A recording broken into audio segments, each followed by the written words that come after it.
Hello, good morning, welcome to my online classes. The rise of nationalism in Europe.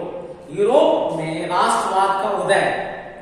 इस lesson में कई ऐसे important terms हैं जिन्हें हमें जानना जरूरी है और अक्सर हम इनका नजरअंदाज करते हैं। आज हम इन्हीं टर्म्स के बारे में जानेंगे। फर्स्ट है सर्फडम। सर्फडम किसे कहते हैं? The system under which peasants were forced to live and work under feudal laws. Serfdom वो प्रणाली है जिसके अंतर्गत किसानों को सामंती व्यवस्था के अधीन रहने के लिए मजबूर किया जाता था, उसे हम सर्फडम कहते हैं।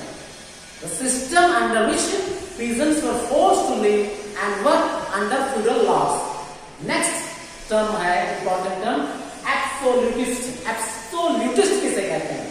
A government or a system of rule that has no restraints to power exercised in history. The term refers to form of monarchical government that was centralized, militarized and repressive. Absolutist उस सरकार को कहते हैं जिसका सत्ता पर पूर्णतया तानाशाही अधिकार हो और उस पर किसी प्रकार का अंकुश ना हो। इतिहास में ये शब्द उस तानाशाही सरकार के लिए इस्तेमाल किया जाता था या उस राजवंश के लिए इस्तेमाल किया जाता था जो कि पूरी तरह केंद्रीकृत होता था और सैन्य ताकत या सैनिकों की ताकत पर राज करता था और पूर्णतया अत्याचारी होता था। ऐसे शासन को एब्सोल्यूटिस्ट कहा जाता है। नेक्स्ट इंपॉर्टेंट टर्म है यूटोपियन। यूटोपियन क्या होता है? Utopian is a vision of society that has no ideal that is unlikely to actually exist. Utopian उस समाज को कहते हैं जो कि काल्पनिक आदर्शवाद पर निर्भर करता है, जो कि वास्तविक जीवन से बिल्कुल दूर होता है। वास्तविक जीवन में आदर्शवाद है लेकिन इतना आदर्शवाद नहीं है, तो यूटोपियन एक प्रकार का काल्पनिक आदर्शवाद है।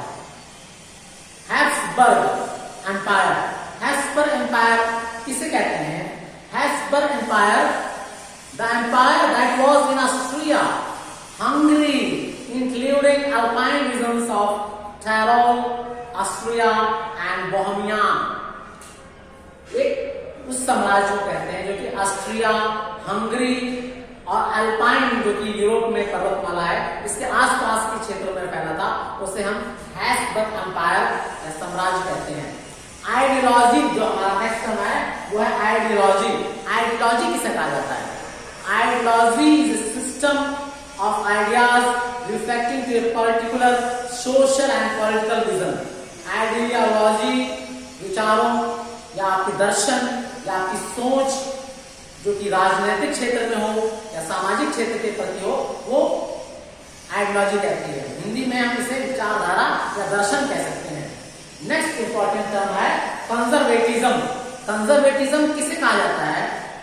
A political philosophy that stress the importance of tradition, established institutions, customs and preferred gradual development to quick change. Conservatism यानी कि रूढ़वादिता एक वो राजनीतिक विचारधारा है जो कि परंपराओं और रूढ़ियों को अधिक महत्व देती है, उसे हम कंजर्वेटिज्म कहते हैं। नेक्स्ट हमारा इंपॉर्टेंट टर्म है प्लेबिसाइट। प्लेबिसाइट क्या होता है?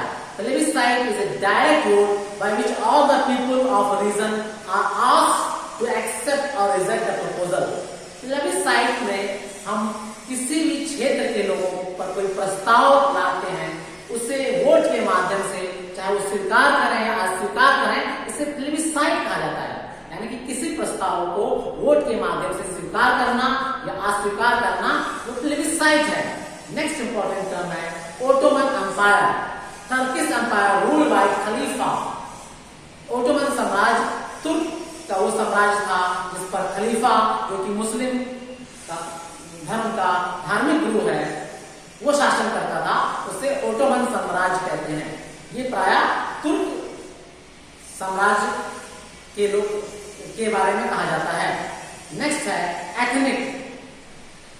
एक एथनिक जो कि कल्चरल यानी कि वहाँ के साथ सांस्कृतिक विचारधारा है या वहाँ की एक परंपरा है किसी भी जनजाति के लोगों की जो कि सामान्य है उसे हम एथनिक कहते हैं।